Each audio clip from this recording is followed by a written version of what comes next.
Bonjour à tous les anges, je vais vous faire un tirage. Donc ça sera le tirage pour vendredi.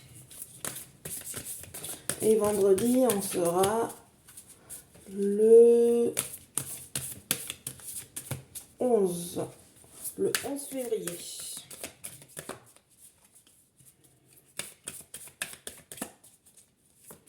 Bon anniversaire au Verseau.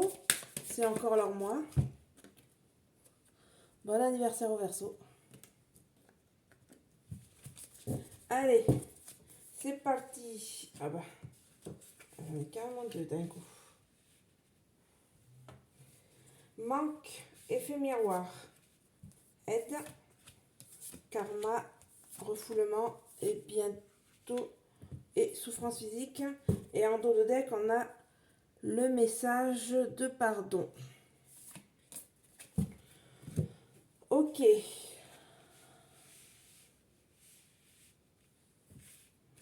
Donc, qu'est-ce que les cartes nous disent? On nous dit que vous avez eu un manque. Effet miroir. Vous avez eu un manque dans le passé. Un manque de reconnaissance. Et ça vous a attristé en fait ce manque de reconnaissance. Alors ça peut être un manque de reconnaissance envers vous-même. Ça peut être un manque vis-à-vis de vos parents. Ça peut être par rapport à votre père ou à votre mère. Un manque paternel, maternel. Voilà ce qu'elle me parle. Ça peut parler aussi d'un manque de soi-même. Euh, L'effet miroir, en fait, c'est nous-mêmes. Alors, ça peut être un manque aussi. Alors là, ça peut être le double. Là, l'effet miroir, pour moi, ça fait penser aux Gémeaux. Ça peut être un manque de quelqu'un qui est natif de Gémeaux dans le passé. Euh, voilà, par rapport à cette personne, vous avez eu beaucoup de manques. Euh, et il y a eu de l'aide. Vous avez eu besoin, en fait, de cette personne qui est Gémeaux, de son aide. Et en fait, il n'y a pas eu cette aide, il y a eu ce manque d'aide de cette personne. Alors, je vous disais le père ou la mère, alors, il y a en premier lieu, ou alors en deuxième lieu, ça peut être un manque d'une personne Gémeaux dans votre passé. Et vous avez eu besoin de cette aide, mais en fait, cette aide n'était pas là. Donc voilà, la personne, soit elle était plus dans votre vie, soit elle était là, mais elle s'en foutait un peu. Donc voilà, ce qui nous parle dans le passé. Aujourd'hui, on nous parle de karma. Aujourd'hui, le karma, on nous parle de karma dans le moment présent. Présent aujourd'hui. On nous dit qu'en fait, ce que vous vivez en ce moment, au moment présent, c'est votre karma. C'est-à-dire que si vous avez des difficultés, si vous avez la joie, le bonheur, voilà, tout dépend de ce que vous vivez, que ce soit un événement positif ou négatif, c'est votre karma. Vous devez vivre cette expérience, positif ou négatif. Voilà, c'est le karma, c'est écrit, c'est aussi le fait des vies antérieures qui fait que en fait vous avez des choses à régler dans les vies précédentes, qui fait que ben, vous avez des événements à passer pour pouvoir avancer. Voilà, ce n'est pas un hasard si ce qui se passe en ce moment, ce n'est pas un hasard. Mais vous devez, voilà, c'est votre karma, vous devez passer par là. Donc voilà. Ensuite, on nous parle de refoulement.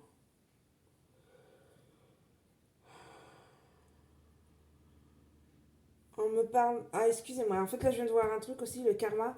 Là, on me parle en fait que Votre destinée, ça peut parler aussi à des gens qui sont qui se découvrent ou qui ont un don de voyance, cartomancie, je sais pas, magnétiseur, guérisseur, toutes ces choses-là. On me parle qu'aussi c'est votre karma, c'est-à-dire que vous devez aider les gens. Alors là, on me parle, ouais, parler les mains, donc tout ce qui est magnétiseur, magnétisme, les gens qui coupent le feu, toutes ces choses-là. C'est votre karma, c'est votre destinée d'aider en fait les gens et vous avez cette chose en vous. Soit vous l'avez déjà ou soit vous commencez à le voir, vous allez le développer ou soit vous en rendez pas encore compte mais ça va arriver. Mais là normalement ça me parle vraiment que les gens qui l'ont déjà ou qui sont en train de développer leur don.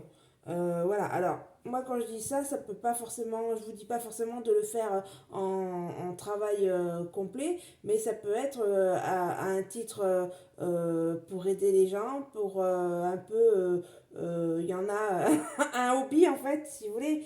Voilà, vous pouvez faire ça les week-ends en complément, si vous sentez que vous avez ça, parce que ça parle pas forcément à tout le monde. Tout le monde n'a pas forcément de dons dans ce domaine-là.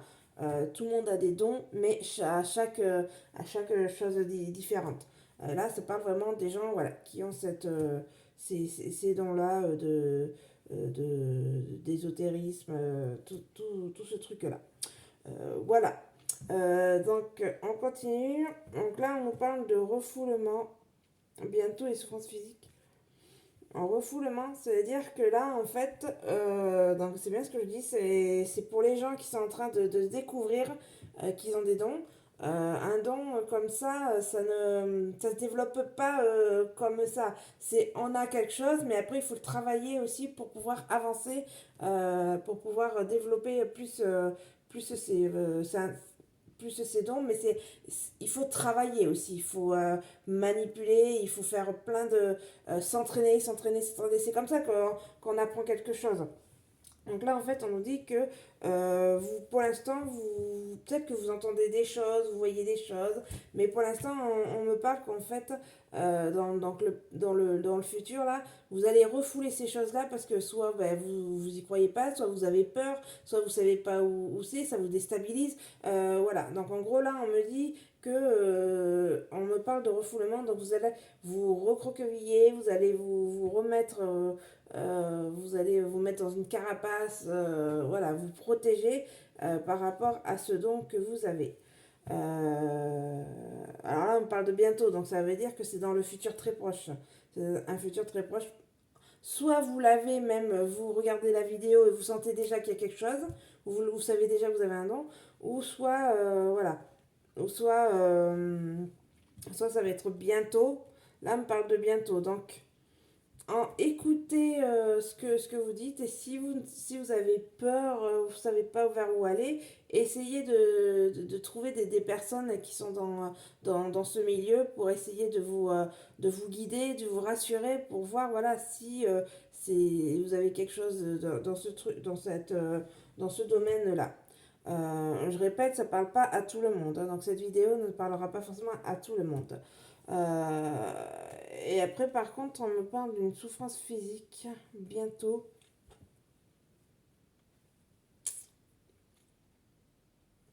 Ça peut être dans le sens souffrance physique où en fait vous allez aider les gens. Par exemple, je vais prendre l'exemple des guérisseurs qui ont du magnétisme dans les mains. Ça peut leur apporter de la souffrance physique parce qu'en fait, ils vont aider la personne qui est pas bien et donc automatiquement, ils va récupérer le mal de cette personne. Donc, au début, ça peut vous amener de la souffrance physique justement parce que en fait, vous allez aider à enlever la chose mauvaise de la personne et tout. Et vous ne saurez pas tout de suite encore comment il faudra se protéger soi-même pour pouvoir évacuer ça. Après, ça peut parler aussi de souffrance physique, mais sans que vous ayez la souffrance physique en fait de la personne que vous allez aider. Vous allez aider une personne automatiquement si elle va venir, c'est parce qu'elle a elle a des soucis. Elle a des soucis de santé, donc automatiquement c'est la souffrance physique. Je vais vous prendre un exemple, un truc tout con, mais qui peut faire mal. Vous êtes cassé le poignet, par exemple, un jour. Donc voilà, vous avez fait le plat, tous les trucs et tout. Et ben après, voilà, la vie reprend, vous avez fait de la kiné, vous avez refait le truc. Mais vous sentez qu'il y a toujours ce petit truc qui gêne encore, cette lourdeur et tout ça. Et ben en fait, ça peut être justement cette souffrance physique. La personne, elle est réparée, mais il y a toujours encore cette gêne, parce que quand on se casse quelque chose, quand on est jeune, on dit bien que va se remettre beaucoup plus rapidement que quand on avance dans l'âge. Mais des fois, on a toujours un petit truc, on sent qu'il y a encore un petit quelque chose qui coince et tout ça, cette lourdeur qu'on a après s'être cassé. Donc en fait, ça peut être une souffrance que la personne va essayer de voir et de sentir. Donc ça peut être une souffrance comme ça sans que la personne qui fasse les soins ait la souffrance. Soit tu peux l'avoir, soit tu l'as pas, ça dépend. Je sais pas, moi après, je suis pas guérisseur, donc je ne sais pas les ressentis. Donc voilà en gros ce qu'on nous parle. Et on termine donc en dos de deck, on avait le message de pardon. Donc là, en fait, ce qu'on nous dit, on nous dit qu'il faut que vous vous pardonnez de quelque chose de votre vie. Alors, pardon, automatiquement, ça sera quelque chose du passé ou du passé très proche ou du présent. Mais en fait, on nous parle, voilà, il faut que vous vous pardonnez de quelque chose que vous avez vécu. Euh, on peut être, alors le pardon, ça peut être aussi parce que on a fait du mal à quelqu'un, mais sans le vouloir. Donc voilà, il faut se pardonner d'avoir fait un acte comme ça, pas bien. Mais il faut aussi se pardonner quand on est, par exemple, des victimes. Il faut savoir aussi se pardonner. Pas pardonner ce qui s'est passé, mais se pardonner soi-même. Et ça, c'est compliqué et c'est long à faire. Mais le pardon, se pardonner soi-même et ne plus se mettre en victime, voilà, ce qu'on nous parle en fait de message de pardon. Voilà mes petits anges. Je vais compléter par un petit message. Le petit message, ah bah, ça part à une vitesse moi. Confiance. On nous dit, tout va fonctionner parfaitement. Nous, tes anges, sommes là pour te nourrir, te protéger, te guérir. Aie confiance dans le pouvoir de guérison de notre amour. Nous t'aimons plus que tu ne peux l'imaginer. Très jolie carte. Ben voilà, mes petits anges, j'espère que vous avez passé un bon moment ensemble. Je vous remercie d'avoir écouté et regardé. Et n'hésitez pas à vous abonner, à mettre des pouces et parler autour de vous de ma chaîne. Et voilà. Et je fais des consultations si ça intéresse des gens. Voilà, vous avez mon numéro de téléphone, mon mail. Donc n'hésitez pas à m'appeler si vous voulez. Allez, au revoir les petits anges. Bisous, bisous.